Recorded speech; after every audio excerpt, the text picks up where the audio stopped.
Let us now move on to a sutram which prescribes the affix quip. In this adhikara of the Chila, Tadharma, Tatsadhukarishu, which we started from 3 to 134, the sutram here is 3 to 177, and it says Bhraja Bhasa Dhurvi Dyutorji Prujugravastavaha quip.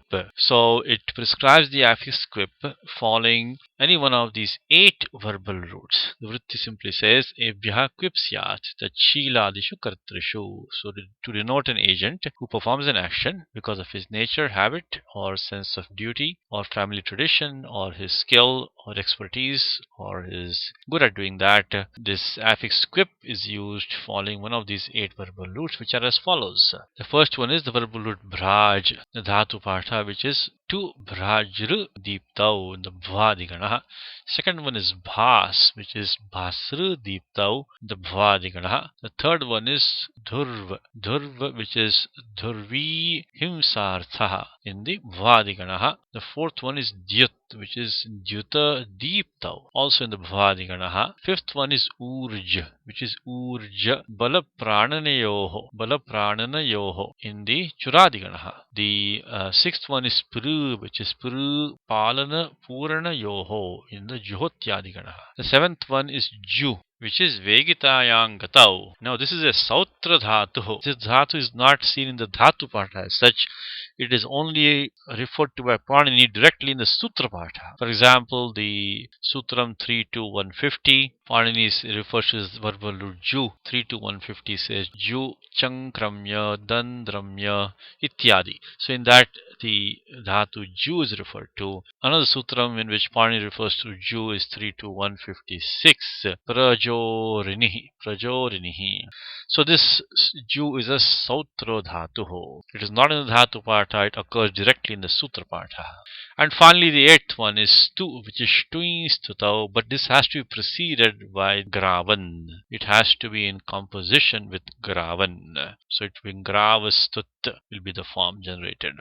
So this Shtui has to be preceded by Gravan. Let's take a quick example. Let's take Bhasate Tachila Bhaha. Bhasate Tachila Bhaha, which means that which shines habitually, continuously, all the time. So Bhaha is luster, illumination or luster. Derivation is very, very simple. Just take this verbal root Bhas, add quip by this Sutram 3 to 177 because Panini specifically mentions the verbal root bhas in this Sutram. And then we have the Sarvapahara Lopaha, which means all the letters of quip take Lopaha. They are elided as follows.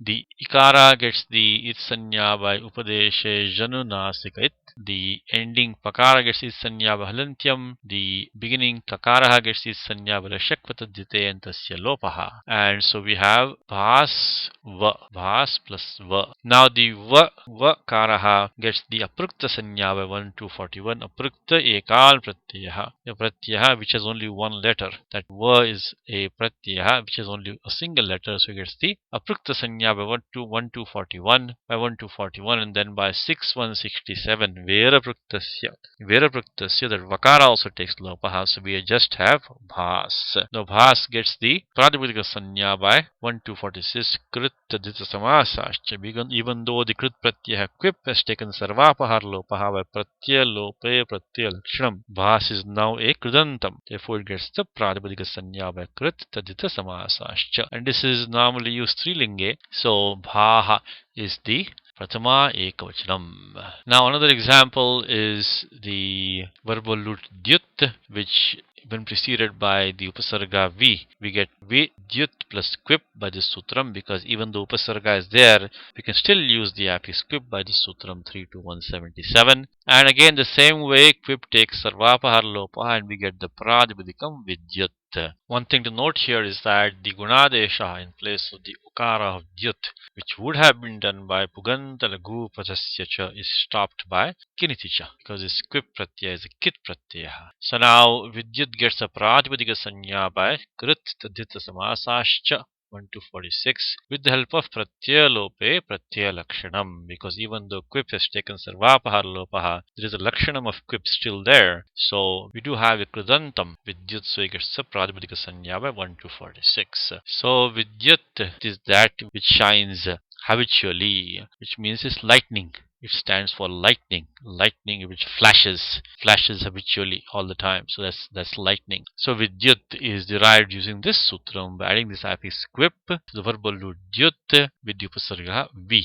Let's take now this sautra dhatu ju. Ju means vegitayam gatau, means going fast. So ju is one who goes fast, speedy, one who is speedy naturally. So javati tachilaha, ju. So the same thing, we take ju, add this affix quip by 3 to 177 because Panini mentioned this verbal root ju in this sutram. Here also kiniticha 115 prevents the gunadesha in place of the ukara of ju, which would have been done by sarvadhataka ardhadhatakayoho. Now just as before we do the sarvapahar lopaha for quip, the entire quip is gone, just as we did in the prior two examples. So we get ju. And now what happens is that we need to make the dirghadesha in place of the ukara of ju. The way the dirghadesha is justified is by bringing up the term drishyate from the next sutram. Normally anuvritti goes down, but in this particular case, the drishyate padam, which is in the next sutram 3 to 178, anyebhyo drishyate, is taken up into the sutram 3 to 177. Siddhanta Kaumudi says that